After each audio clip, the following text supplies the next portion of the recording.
Hello, my name is Martin Lomeli, and this is my comprehensive exam PowerPoint for MPA 594. And in this presentation, I will be going over my GPA comprehensive exam question. My thesis for the comprehensive exam is as follows. There are similarities and differences between public and private organizations, but it is those differences that really set them apart. So for the duration of my presentation, I'll be talking in general terms, comparing the differences between public and private organizations, institutions. But then I'll focus in on clear differences, and I'll utilize public schools and private schools to kind of drive those ideas further. I have three themes for my presentation. My first theme is similarities, which I'll be discussing organizational structure and role of the manager, and these are similarities that both public and private organizations have in common. I'll be talking about the differences between public and private organizations. The two themes under that would be how decisions get made and equity and efficiency. And finally, for what really sets them apart, what's really important, I'll be discussing morality and accountability. In his article, Graham Allison went into great depth discussing the similarities between public and private organizations, as well as the key differences that set them apart. One such similarity that is shared between both public and private organizations is organizational structure. Both public and private schools use Max Weber's hierarchy of command. You have at the private school and public school a principal or general manager that sits at the very top of the pyramid of employees, and they direct their instructions and mandates from top down. There's a division of labor, clear chain of command, and there's a lot of formal rules and regulations put in place for the organization to follow policy. And Max Weber actually built upon Frederick Taylor's approach to management, or his organizational structure style, where Taylor believed that the manager is the one who knows best. Instead of having every employee know every aspect of their organization, of all the jobs, like it was better for them to just know their single duty, and the manager would make all the big decisions. This was considered Taylor's scientific management approach. So Weber built upon Taylor's writings as well, and followed this top-down approach to organizational structure, which is seen in both public and private sector organizations. Graham Allison also emphasized the importance that the role of the manager plays in both public and private organizations. Whether you're talking about a general manager at a public administration or a CEO at a private company, they both have similar responsibilities and play vital roles in directing the organization towards its ultimate goals. Luther Gulick expanded on the idea of what a manager is and should be doing within an organization. Gulick understood that managers needed to follow a basic blueprint that would help steer the organization towards a defined objective. Gulick came up with his acronym of POSCORP, which lays out the basic functionalities of a manager, which is to plan, organize, staff, direct, coordinate, report, and budget. Henry Fayol also expanded the role of what a manager is, and he developed his own 14 principles of management. While Fayol's 14 principles built off of Weber's bureaucracy, Fayol deviated from Weber and instead emphasized the importance of working relationships through equity and esprit de corps. This approach to emphasize better relationships and communication among employees and managers by Fayol was also in line with Mary Parker Follett's approach to management style, where she emphasized the importance of openness and cooperation between both employees and management. By allowing and providing employees the opportunity to actively participate in the decision-making process, you would have an increase in engagement and motivation from the employees to pursue the organization's objectives. And to further build upon Fayol's and Follett's management style of cooperation and openness between employees and managers, we could also talk about Maslow's hierarchy of needs. So in order for an employee or a worker to obtain their self-actualization, which is at the very top of Maslow's hierarchy, they first need to be able to gain esteem. And this esteem might be best achieved by Fayol's and Follett's approach to management style, where they're allowing employees to actively partake in important decision making, showing that they value the employee's opinion, their expertise, and have a profound respect for them.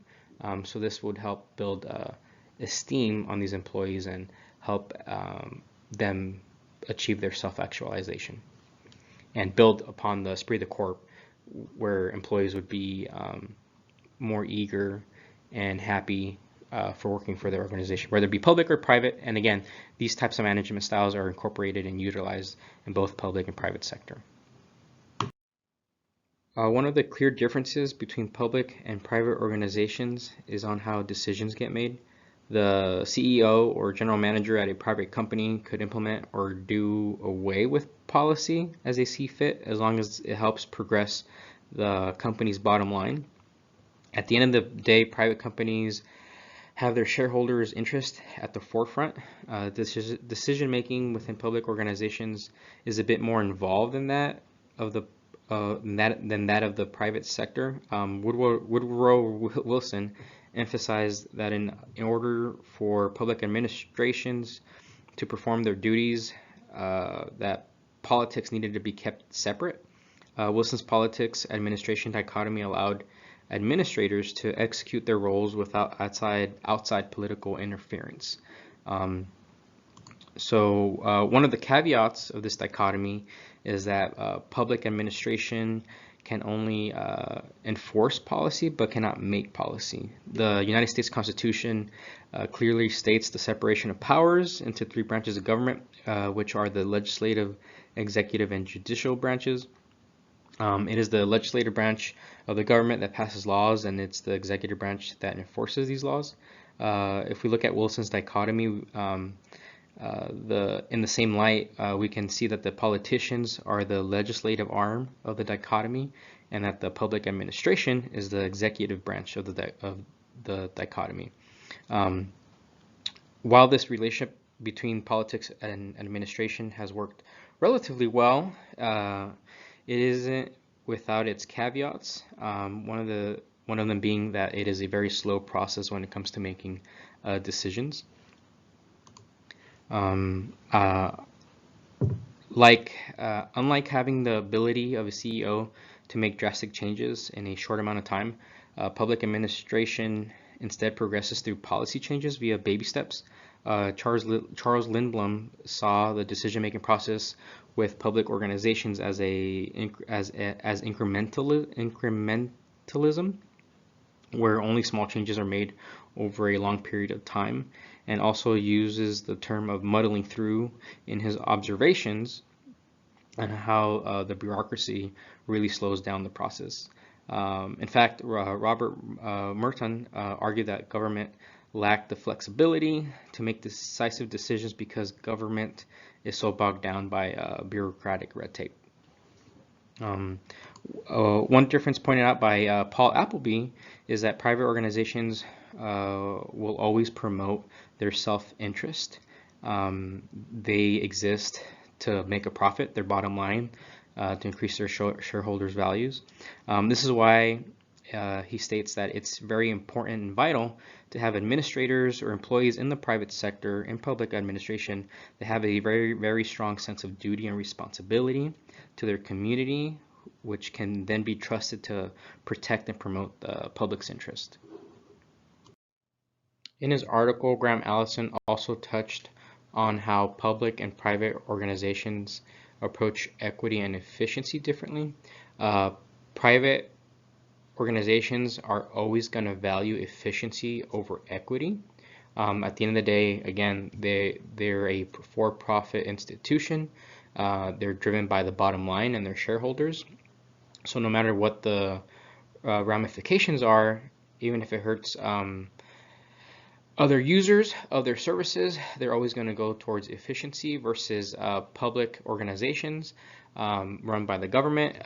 They have a higher mandate to try and service all the citizens or all the users of their service and do it in a way that's the most equitable for all. That way everyone is on the same playing field. Because private organizations are for profit, they make their money through investments, or in this case for schools, tuition fees, or donations. They have a lot more flexibility to spend their money as they see fit, without many strings attached.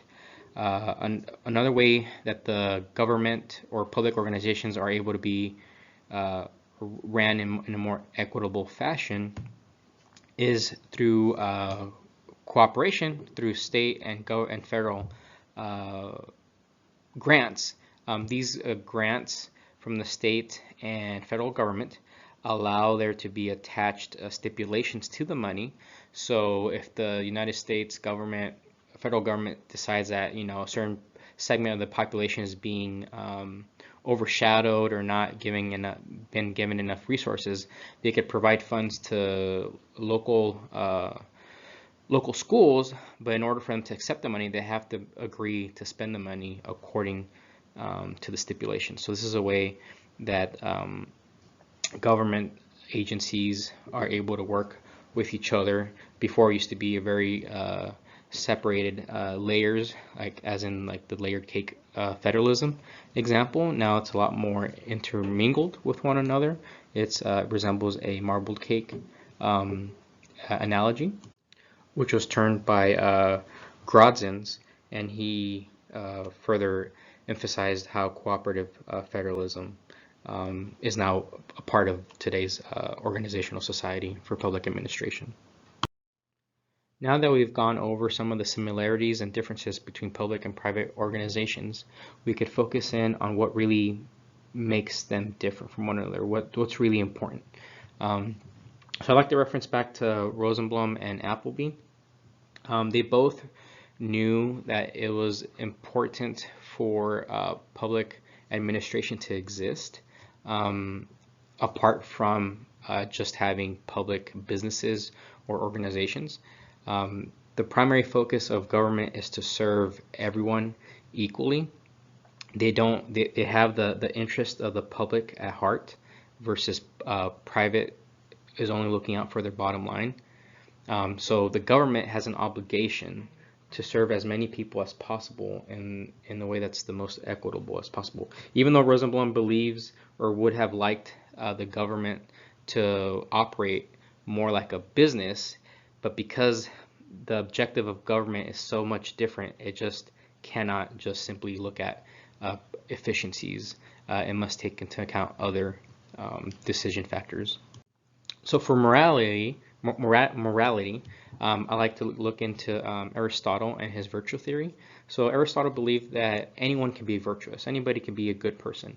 All it takes is them to have a mentor that they could follow in their footsteps, and it just takes them to do good in their everyday lives, and then they could be an example and a role model to other people. So I think Aristotle's virtue theory plays a big important role on how management operate and lead their organizations towards achieving their goals.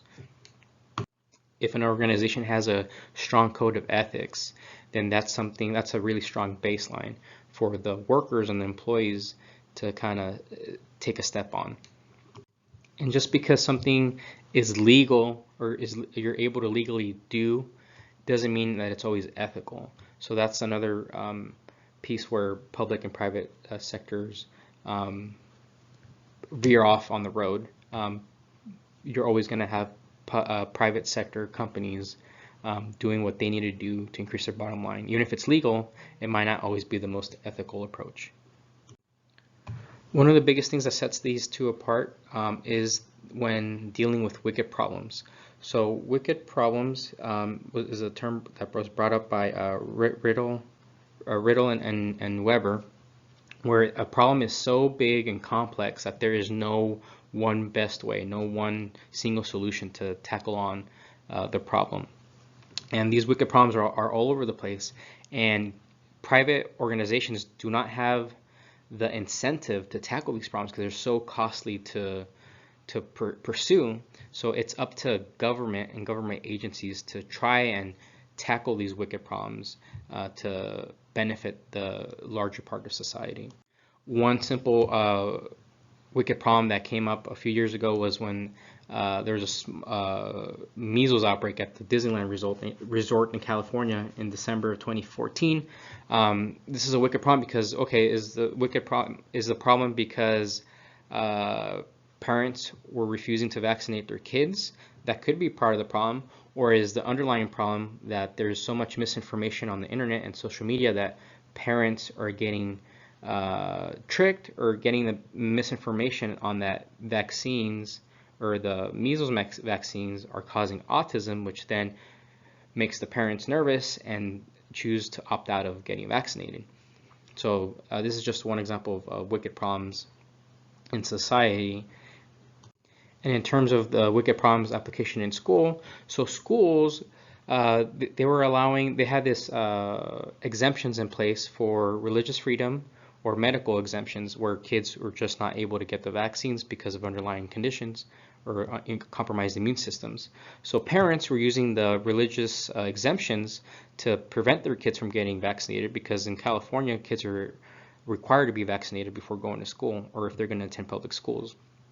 So this wicked problem, it took the outbreak to occur for there to be action to take place in an open windows approach. Herbert Simon realized that government has very limited time and resources. So government functions in large part in terms of bounded rationality, where they're able to only make the best decision possible with the information they have at hand. And this doesn't always lead to the most to the best solution possible. And often the government agencies are left to utilize policy windows or open windows policy or garbage can models to try and put all the options and resources they have at their disposal and try to come up with the easiest solution to implement. It might not be the most efficient or most direct, but it's the easiest to get through legislation and implemented as policy. And finally, the last thing that really sets the two apart from one another is accountability. I like to lead in with Thomas Hobbes and his theory of contractarianism. We as a society have entered into a social contract with our government agencies. We pay taxes, we follow the law in order for the government agencies to protect our rights and our liberties and provide services that are now expected from them. So because we are in these social contracts, we hold our lawmakers and our politicians accountable. And in terms of schools, we hold our school boards, our principals, any elected officials in the school system accountable for any actions that they might take that aren't in the best interest of the students. Also, with accountability, government agencies are a lot more scrutinized. They're under the microscope. They're always being looked at by the media or reporters. So there's a lot more transparency when it comes to public schools or public organizations versus private organizations, which don't really need to be as transparent with their day-to-day activities.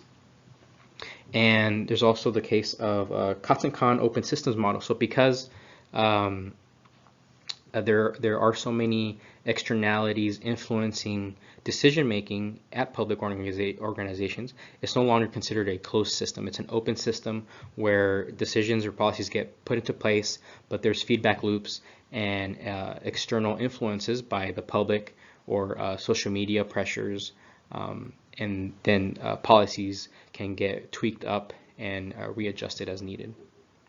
And just finally, just to reiterate, public schools, they're accountable to their students and to the parents of the students, versus private schools, they're accountable only to the profit stakeholders